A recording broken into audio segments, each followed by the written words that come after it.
نحمده ونصلي على رسوله الكريم اما بعد فاعوذ بالله من الشيطان الرجيم بسم الله الرحمن الرحيم رب اشرح لي صدري ويسر لي امري واحلل عقدة من لساني يفقهوا قولي۔ ہمارا آج کا موضوع ہے حدیدی اخلاق۔ حدیدی کا لفظ جو ہے یہ حدید سے ہے۔ حدید کہتے ہیں لوہے کو، آئرن۔ اور آئرن کس چیز کی علامت ہے؟ اسٹرینتھ کی، قوت کی۔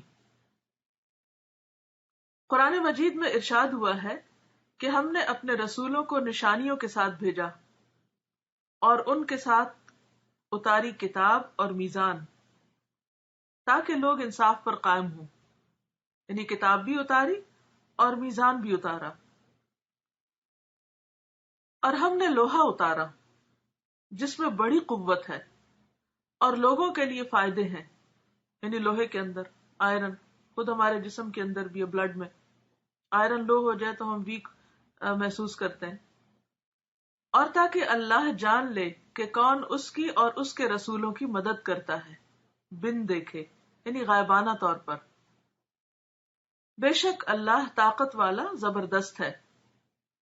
قرآن کی اس آیت کے مطابق انسان سے یہ مطلوب ہے کہ وہ انصاف پر قائم ہونے والا بنے۔ اور انصاف کیا ہوتا ہے؟ کہ آپ دوسروں کے لیے وہی چاہیں جو آپ اپنے لیے چاہتے ہیں، دوسروں کو ان کے حق دیں، کسی پر ظلم نہ کریں، کیونکہ انصاف یا عدل کا اپوزٹ جو ہے وہ ظلم ہے۔ کہ آپ اپنے لیے تو بہت اچھا چاہیں، جب دوسرے کو دینے کی باری آئے تو اس وقت آپ بھول جائیں۔ تو بہرحال یہ لکھتے ہیں کہ جس سماج یعنی سوسائٹی کے افراد انصاف پر قائم ہوں، اس سماج کو مختلف پہلوؤں سے اس کا فائدہ پہنچے گا۔ ایسے سماج میں امن ہوگا۔ یعنی پیس کا جو بنیادی ایک عنصر ہے وہ عدل و انصاف ہے۔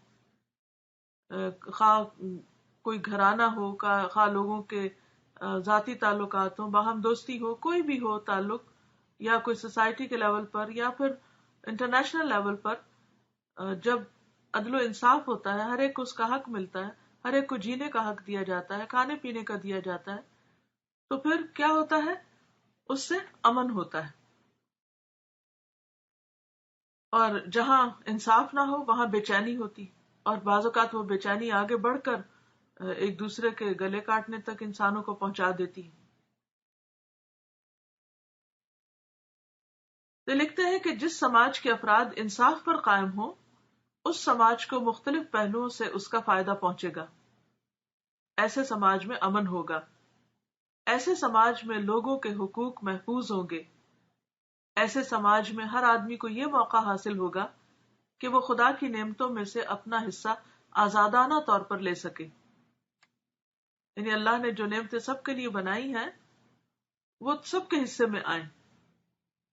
ایسے سماج میں وہ تمام فائدے لوگوں تک بے روک ٹوک پہنچ رہے ہوں گے جو خدا نے انسانوں کے لیے مقدر کیے ہیں۔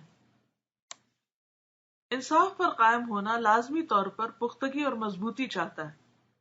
اب اس جملے کو انڈر لائن کر لیجئے کہ انصاف پر قائم ہونا لازمی طور پر پختگی اور مضبوطی چاہتا ہے۔ موجودہ دنیا میں مختلف ایسے اسباب پیش آتے ہیں جو آدمی کو انصاف سے ہٹا دیں، جو اس کو بے انصافی کی روش پر چلنے کے لیے مجبور کر دیں، یعنی ظلم کی طرف لے جائیں۔ ایسی حالت میں صرف پختہ ارادہ اور مضبوط عزم ہی انسان کو مسلسل طور پر انصاف کی روش پر قائم رکھ سکتا ہے۔ دو چیزیں چاہیے انصاف پہ قائم رہنے کے لیے۔ کون سی؟ نمبر ایک، پختہ ارادہ، کہ انسان نیت کر لے، ارادہ کر لے کہ مجھے انصاف ہی پر قائم رہنا ہے۔ اور مضبوط عزم، یعنی عزم بھی ایک طرح سے ارادے ہی کا نام ہوتا ہے۔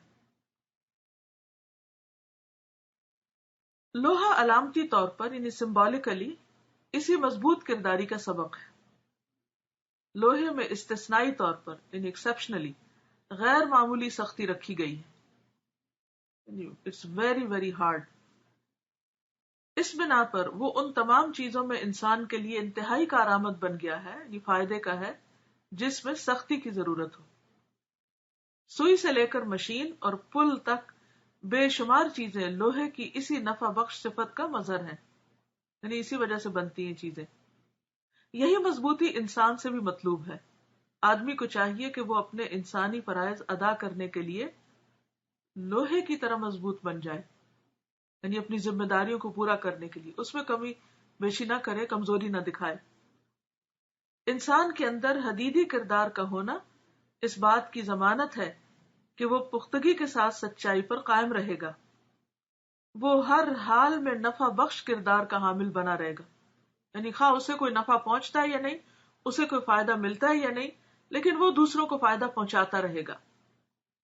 یعنی انسان اپنے اندر یہ عہد اور ارادہ کر لے، عزم کر لے۔ حدید لوہا تشدد کی علامت نہیں، وہ مضبوطی کی علامت ہے، اسی لیے مضبوط آدمی کو حدیدی انسان، لوہا پرش کہا جاتا ہے، آئرن مین یا آئرن وومن۔ تو آپ سب کے لیے کیا ضروری ہے کہ آپ اپنے اخلاق اور کردار کے اعتبار سے، انصاف پر قائم رہنے کے عزم اور ارادے کے اعتبار سے آئرن وومن بن جائے، اور جہاں تک دوسروں کے ساتھ تعلقات اور دوسروں کے ساتھ اچھے اخلاق کا معاملہ ہے تو ان کے ساتھ نرمی برتیں۔ میں اب آپ کو کہانی سناتی ہوں کہ جسٹس جو ہے وہ کس طرح لوگوں کے دلوں میں اثر کرتا ہے اور کس طرح اسلام کے پھیلنے کا ذریعہ بنا ہے۔ وہی ہے کہ حضرت علی بن ابی طالب رضی اللہ تعالیٰ عنہ کی زرہ کھو گئی، تو وہ زرہ انہوں نے ایک یہودی کے پاس دیکھی، تو آپ نے یہودی سے فرمایا کہ یہ زرہ جو تمہارے پاس ہے یہ میری ہے اور فلاں دن مجھ سے کھو گئی تھی۔ تو یہودی کہنے لگا کہ زرہ تو میرے قبضے میں ہے، آپ کیسی بات کر رہے ہیں؟ اگر آپ میری زرہ پہ اپنا دعویٰ کرتے ہیں تو پھر یہی ہے کہ میرے اور آپ کے درمیان مسلمانوں کا قاضی فیصلہ کرے۔ تو اس وقت مسلمانوں کے قاضی جو تھے وہ، ان کا نام تھا شریح، اور قاضی شریح جو ہیں یہ ان کا تعلق یمن سے ہے۔ یہ حضرت عمر بن خطاب، عثمان بن عفان، علی بن ابی طالب، معاویہ بن ابی سفیان، ان سب کے زمانے خلافت میں کوفہ میں قضاء کے عہدے پہ فائز رہے، اور بہت امانت دار اور دور اندیش تھے، اور 108 سال کی عمر پا کر یہ 87 ہجری میں فوت ہوئے۔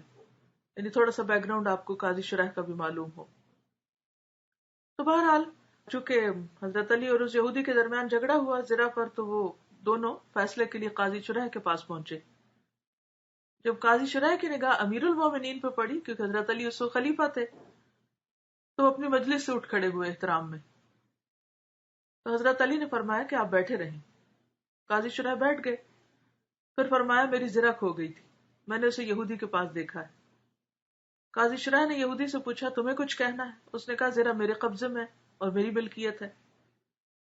قاضی شریح نے زرہ دیکھی تو کہا کہ اللہ کی قسم اے امیر المومنین، آپ کا دعویٰ بالکل سچ ہے، یہ آپ ہی کی زرہ ہے، لیکن قانون کے مطابق آپ کے لیے گواہ پیش کرنا واجب ہے۔ تو حضرت علی رضی اللہ تعالیٰ عنہ نے اپنے غلام قمبر کو گواہ کے طور پہ پیش کیا، اور اس نے آپ کے حق میں گواہی دی۔ پھر آپ نے حضرت حسن اور حسین کو عدالت میں پیش کیا، دونوں نے آپ کے حق میں گواہی دی۔ تو قاضی شریح نے کہا کہ آپ کے غلام کی گواہی تو میں قبول کرتا ہوں، لیکن ایک گواہ اور بھی چاہیے، کیونکہ 2 گواہ چاہیے تھے، اور آپ کے دونوں بیٹوں میں سے کسی کی گواہی قبول نہیں کر سکتا، کیونکہ اسلام میں باپ کے حق میں بیٹے کی گواہی قبول نہیں ہوتی۔ حضرت علی نے کہا اللہ کی قسم، میں نے عمر بن خطاب کو رسول اکرم صلی اللہ علیہ وسلم یہ حدیث بیان کرتے ہوئے سنا ہے کہ ان الحسن والحسین سیدا شباب اہل الجنہ، کہ حسن اور حسین نوجوانان اہل جنت کے سردار ہیں۔ قاضی شریح نے کہا اللہ کی قسم یہ بالکل حق ہے۔ حضرت علی نے فرمایا کہ پھر آپ اہل جنت کے سرداروں کی گواہی کیوں نہیں قبول کرتے؟ قاضی شریح نے کہا یہ دونوں آپ کے بیٹے ہیں، باپ کے حق میں بیٹے کی گواہی قبول نہیں۔ یہ کہہ کر قاضی شریح نے حضرت علی کے خلاف یہودی کے حق میں فیصلہ سنا دیا اور ذرا یہودی کے حوالے کر دی۔ تو یہودی بہت حیران ہوا، اس نے کہا مسلمانوں کا امیر مجھے اپنے قاضی کی عدالت میں لایا اور قاضی نے اس کے خلاف میرے حق میں فیصلہ دے دیا۔ اور امیر المومنین نے وہ فیصلہ بلا چنو چرا قبول کر لیا. پھر یہودی نے حضرت علی کی طرف نگاہ اٹھائی، کہنے لگا امیر المومنین آپ کا دعویٰ بالکل سچ ہے، یہ ذرا یقیناً آپ کی ہے، فلاں دن آپ سے گر گئی تھی تو میں نے اسے اٹھا لیا، یہ آپ ہی کی ملکیت ہے، آپ اسے لے لیں. اور پھر کلمہ شہادت پڑھ لیا، اشہد ان لا الہ الا اللہ و اشہد ان محمد رسول اللہ. حضرت علی نے فرمایا میری یہ زرہ بھی اور یہ گھوڑا بھی تمہارا ہے. تو یہ ہے مسلمانوں کا عدل و انصاف جس کی وجہ سے اسلام پھیلا. اور اس میں بہت سارے سبق ہیں، بہت سے بہترین پہلو ہیں، لیکن یہ سب تقاضا کرتا ہے کس چیز کا؟ آئرن مین ہونے کا، کہ انسان حق پر بھی ہو، یعنی وہ سچا ہو، لیکن پھر کیا ہو؟ حالات اس کا ساتھ نہ دے رہے ہوں. بعض اوقات ایسا ہوتا ہے نا کہ آپ انصاف پر ہوتے ہیں، غلطی پر دوسرا فریق ہوتا ہے، لیکن آپ کے پاس کوئی دلیل نہیں ہوتی اس کی، اور لوگ آپ کو جھوٹا ثابت کر دیتے. تو ایسے میں رونا دھونا مچا دینا اور اپنے آپ سیلف پٹی کا شکار ہو جانا اور واویلا شروع کر دینا اور ساری دنیا کو بلیم کرنے لگنا اور غلط باتیں منہ سے نکالنا اور برا بھلا کہنا، یہ ساری چیزیں جب شروع ہو جائے تو اس کا کیا مطلب ہے؟ کہ اخلاق اور کردار میں مضبوطی نہیں. حق پر ہوتے ہوئے اگر قانون کے اور انصاف کے تقاضے پورے نہ ہوتے ہوں اور آپ کے خلاف فیصلہ ہو جائے، اس وقت آپ اس فیصلے کو قبول کر لیں بڑے دل کے ساتھ، ٹھنڈے دل کے ساتھ، اور اس پر کسی سے بھی ناراض نہ ہو، تو آپ دیکھیے کہ اس کی خیر اور برکت اور بھلائی کہاں تک جائے گی، کہاں کہاں تک پہنچے گی. لیکن اگر ہمارے دل چھوٹے ہوں اور چھوٹی چھوٹی باتوں پہ ہم بس ہمت ہار کے بیٹھ جائیں اور کمزور ہو جائیں اور وہ نہ کریں جو ہمارا فرض بنتا کرنا، تو پھر آپ دیکھیں نتیجہ کیا نکلے گا. تو ٹھیک ہے، اب سمجھ میں آ گیا. چلیے آج کے لیے اتنا ہی کافی ہے. آپ اپنی زندگی کے مختلف پہلوؤں سے ریلیٹ کریں اس کو، اینڈ بی بریو، سیلف پٹی کا شکار نہ ہو. سیلف پٹی اپنی زندگی سے نکال دیں کہ آپ اپنے آپ کو بس مظلوم سمجھ لیں اور روتے دھوتے رہیں اور ہر ایک کے خلاف شکایتیں، یہ بھی میرا ساتھ نہیں دیتا، وہ بھی نہیں دیتا، اور مجھ سے بڑھ کر تو دنیا میں کوئی مظلوم ہے ہی نہیں. اس چیز کو نکال دیں، اور انشاءاللہ جب آپ بریو ہوں گے نا تو دوسرے بھی آپ کے مقام کو سمجھ جائیں گے. جب آپ اپنی کمزوریاں دکھا دیتے ہیں دوسروں کو اور اخلاق کے درجے سے گر جاتے، تو پھر دوسروں کو بھی آپ پہ حاوی ہونے کا موقع مل جاتا ہے. تو اصل فاتح وہ ہے جو دلوں کو جیت لے. تو اللہ تعالیٰ سے دعا ہے کہ وہ ہمیں عمل کی توفیق عطا فرمائے. وآخر دعوانا ان الحمد للہ رب العالمین. السلام علیکم ورحمۃ اللہ وبرکاتہ.